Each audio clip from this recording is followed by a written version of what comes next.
This is Brittany, and she will be teaching us today how to use trypsin to get cells into suspension. Let's follow her over to the fume hood and begin our magical journey. Now, one of the first things we want to do is to remove the old medium. Watch as Brittany attaches a 10 milliliter pipette to the pipetteman, inserts it carefully into the flask, and removes the old liquid. After Brittany removes the pipette from the flask, she empties the liquid into a waste container. Additionally, it is always good to throw your used pipettes into the biohazard receptacle. A clean environment is a happy one. The next step is to rinse the cells by adding anywhere from 2 to 5 milliliters of trypsin to the original flask. It appears as if Brittany likes 3 milliliters in hers.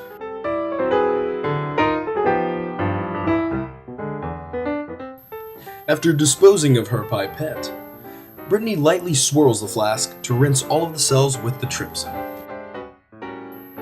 Using a 10 milliliter pipette, Brittany removes the 3 milliliters of trypsin and disposes of the used pipette later.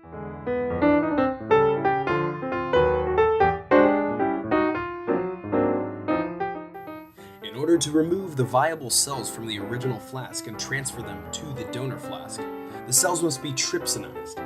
This is why Brittany has added exactly 1 milliliter of trypsin. Brittany now lets the trypsin sit for 2 to 5 minutes. Any longer, and the cells, because some cells have a tendency to adhere to the flask when cultivated, trypsin is used to cleave proteins bonding the cultured cells to the flask.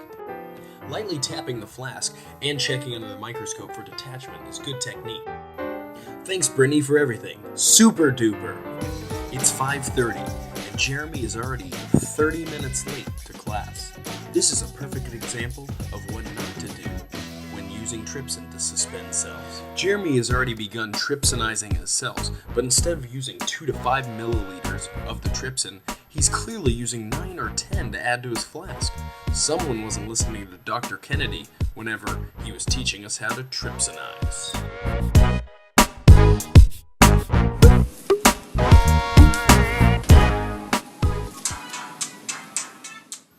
Jeremy, is that a cell phone I hear? Hey dog. Yo, what up? Alright. Yeah, I'll meet you there. Alright, see ya. As Jeremy chills with his homies, his cells chill with toxic trypsin. Sorry, Jeremy, your cells are most likely dead. It's been 2 hours.